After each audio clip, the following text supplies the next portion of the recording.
In Sumer, part of the ancient land of Mesopotamia, there was a famous city-state called Nippur. One day, a teacher in Nippur asked his students to start a journal about their lives and their country. This is the story of one student, Nisaba, and her journal.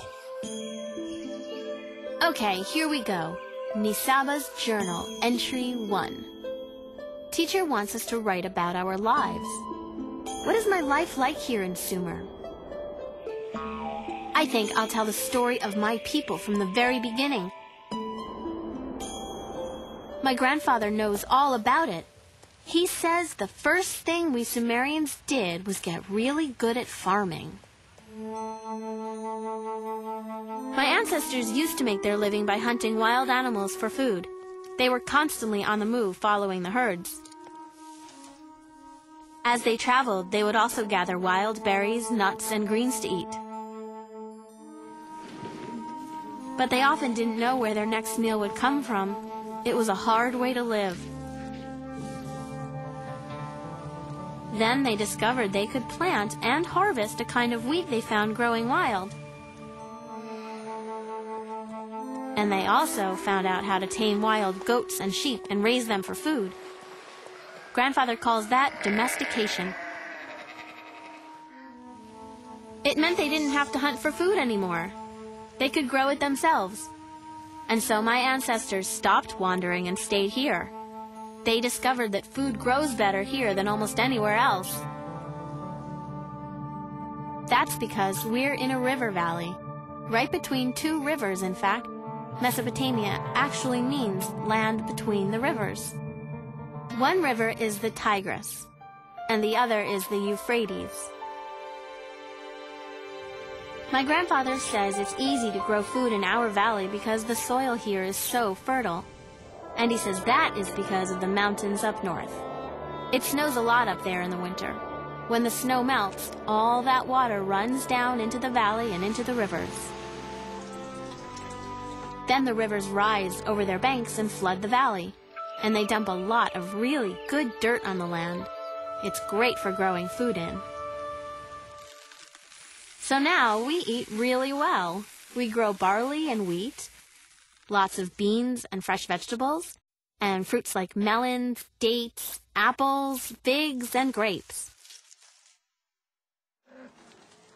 Our animals give us milk, cheese, and meat, and there are always plenty of fish in the rivers.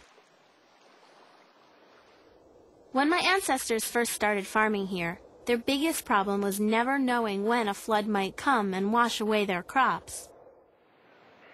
Even if the crops survived that, they might die in the summer when it's so hot and there's not enough water.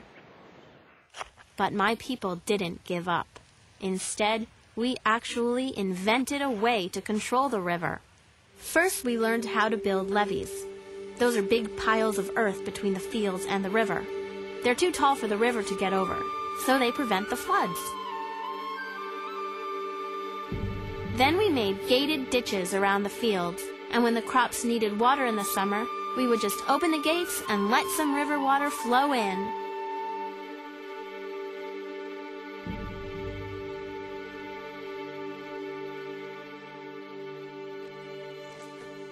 To plant our crops, we use a great tool called a plow.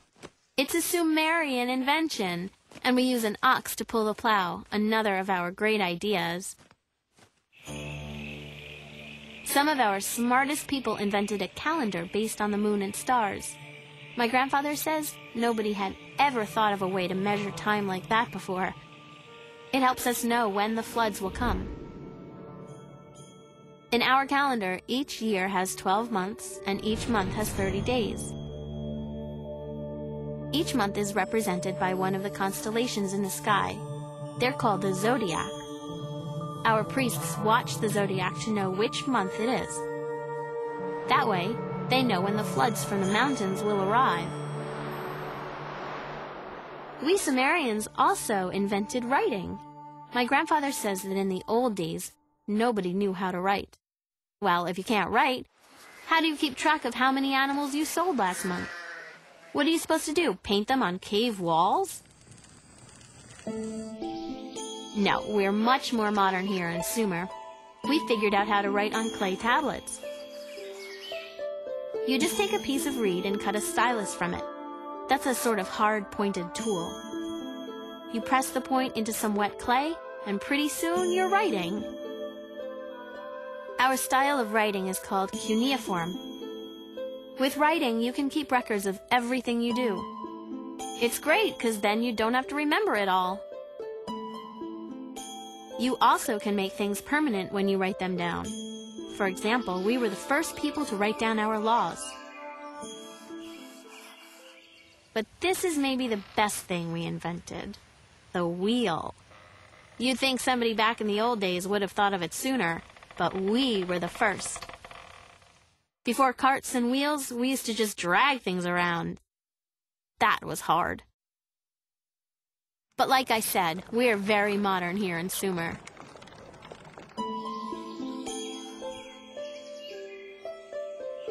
My grandfather says that in the old days, most everybody had to work at farming the land. But not anymore. We Sumerians got so good at growing food, some people could quit farming and let others grow enough for everybody.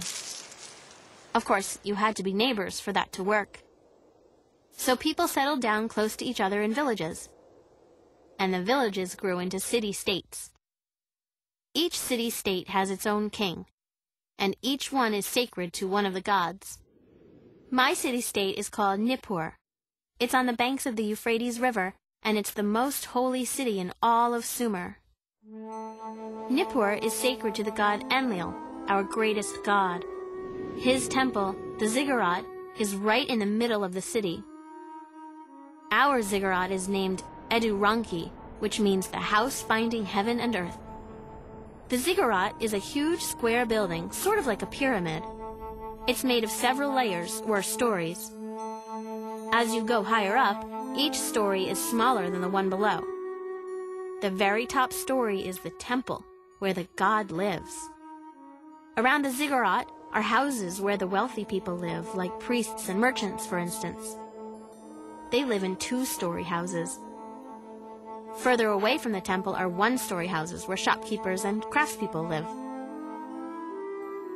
And beyond them live the farmers and fishermen. All the land outside the city belongs to the city-state, too, but most people live inside the city walls. We are very good at making bricks out of mud. That's a good thing because there's a lot of mud here. We gather a bunch of mud, pat it into square molds, and bake the mud bricks in the sun until they're dry. We use them to make all of our buildings. Here's my house. My family lives in one of the two-story houses close to the ziggurat. That's because my dad works for the king. My mom runs the house. Our slaves do the actual work, but my mom supervises them. They prepare meals, keep the house clean, and do other household chores. Mother also weaves beautiful cloth to make clothing. Her cloth is made of fine wool from our own sheep. She sells a lot of it to the traders' caravans. My younger sisters help my mom spin yarn and weave cloth. But I begged my dad to send me to tablet school. I'm learning to write so I can be a scribe. It's a really important job. There are a lot of other jobs in Sumer, like being a potter or a fisherman. Some people grind grain into flour and brew beer. Some are traders, and some just play music. Hey, that wouldn't be so bad. But it would be bad to be a slave. Some slaves were captured in war, and others became slaves because they owed money. They have to work for 3 years, often in the grain fields, and then they are set free. Besides the king and his family, the people with the highest positions are the priests. They care for the gods and make sure they're happy. That reminds me, I should write something about our religion. It plays a big part in our lives. We believe in 7 great gods of the earth, sky, sun, moon, salt water, fresh water, and wind. My city, Nippur, is protected by the god Enlil, the god of wind. We believe he lives in his temple on top of the ziggurat. We spend a lot of time praying to our gods. A lot of people even make a little statue of themselves praying and leave it in the temple. The statues keep on praying while the people go about their daily chores. Our priests hold ceremonies to honor the gods and offer them food twice each day. My older brother Shulgi is a priest in the ziggurat. Only priests are allowed inside. Shulgi reminds me of that every chance he gets. We believe the gods own the land and everything on it. So we give the gods everything we grow. Then the priests share it with all the people. They make sure everyone gets enough. Each city-state in Sumer has a king called an Ensi. We believe he was chosen by the gods to rule us, and that it was the gods who gave us our laws. Our king makes judgments when people have arguments. He's in charge of all our trade with other cities. He decides who gets to farm our fields. And he makes sure the gods' temples are in good repair and that all the right offerings are made. He's got a whole lot to do. So obviously, he needs other people to help him do it. My dad is one of them, and of course my brother helps because he's a priest. Maybe I'll work there too when I'm older. Scribes keep records on clay tablets of everything that happens each year. The king and the priests all work in the ziggurat. It's full of offices and workrooms and storage spaces. To support the king and the priests, our people pay taxes throughout the year. Usually, it's something like a couple of sheep or bags of grain. But there are taxes on almost everything. We get taxed on the livestock we own and on the fish we catch. We even get taxed on our funerals. In our city, every man who is head of a household has to pay a tax called the burden. It's not the usual kind of tax. It's time, not goods. The men have to spend time working for the government, doing things that help or protect the city. For example, my uncle helped to harvest the barley crop. Other men have to go dig out the irrigation ditches to keep them clear.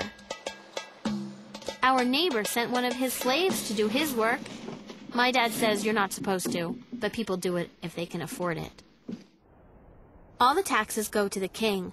They pay for our army, which is pretty expensive, and also for repairs and improvements to our city. My grandfather always says, there are priests and there are kings, but the tax man is the one you should be afraid of. Well, that's my journal entry for today. I think it's a pretty good picture of who we Sumerians are and how we live.